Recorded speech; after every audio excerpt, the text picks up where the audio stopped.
Hello दोस्तों, कैसे हो आप लोग। आशा करते हैं कि आप लोग ठीक होंगे, हम भी ठीक हैं। दोस्तों, मैं आज आप लोगों को एक जीतिया की बहुत प्यारी सी कहानी सुनाऊंगी, जो कि हमारे अम्मा, दादी, नानी, बुआ के ज़माने से चली आ रही है, पारंपरिक, जो कि लोग संतान के लिए रखते हैं। दोस्तों, ज्योत भगवान की कृपा से चलो इस कहानी को शुरू करते हैं। बहुत समय पहले की बात है।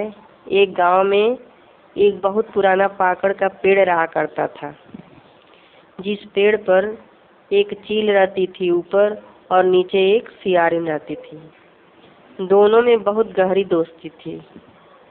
एक दिन उसी पेड़ के आसपास कुछ महिलाएं बैठकर व्रत कर रही थी,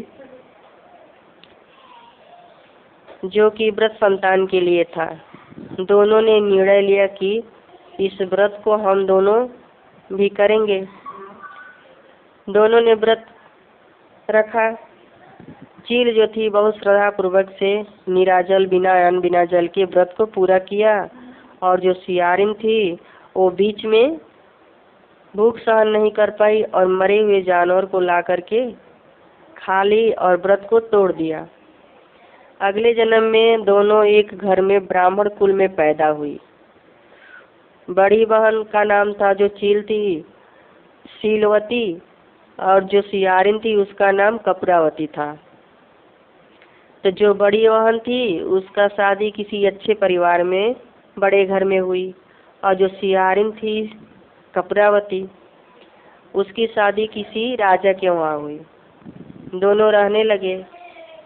जो चील थी बड़ी बहन को भगवान ने 7 बेटे दिए। 7 बेटे दिन प्रतिदिन बड़े होने लगे, और जो सियारिन थी उसके बच्चे होते थे तो मर जाते थे।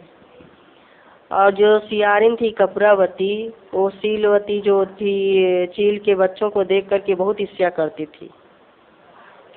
एक दिन उन्होंने राजा से बोलकर उसके 7 बच्चों को मरवा दिया, और जीवित महाराज की कृपा से वह फिर से बच्चे जिंदा हो गए। जब इन्होंने सुना कि फिर से जीवित हो गए तो कपूरावती को बहुत शर्मिंदगी महसूस हुई, और उन्होंने फिर आकर के शीलवती से पूछा कि तूने कौन सा ऐसा कर्म किया जो कि आज तुम्हारे सारे बच्चे तुम्हारे पास हैं, और हम क्या ऐसा कर दिया कि जो हमारे साथ इतना बुरा हो रहा है। तो जो शीलवती थी अगले जन्म की कहानी उसको सारी बताई, और जैसे वो सुनी और जाकर उसी पेड़ के नीचे अपना, जहाँ से व्रत उठाई थी उसी पेड़ के नीचे जो थी कपूरावती, जाकर अपना प्राण त्याग दिया। इसीलिए दोस्तों कहते हैं कि ये कहानी सच्चे श्रद्धा से अगर की जाए तो संतान की आयु बढ़ती है, और सच्चे श्रद्धा पूर्वक कहानी करने से संतान की उम्र बढ़ती है, और सच्चे व्रत करने का फल मीठा मिलता है। तो चलो इसी के साथ दोस्तों कहानी को समाप्त करते हैं। जय हो ज्योत वाहन की।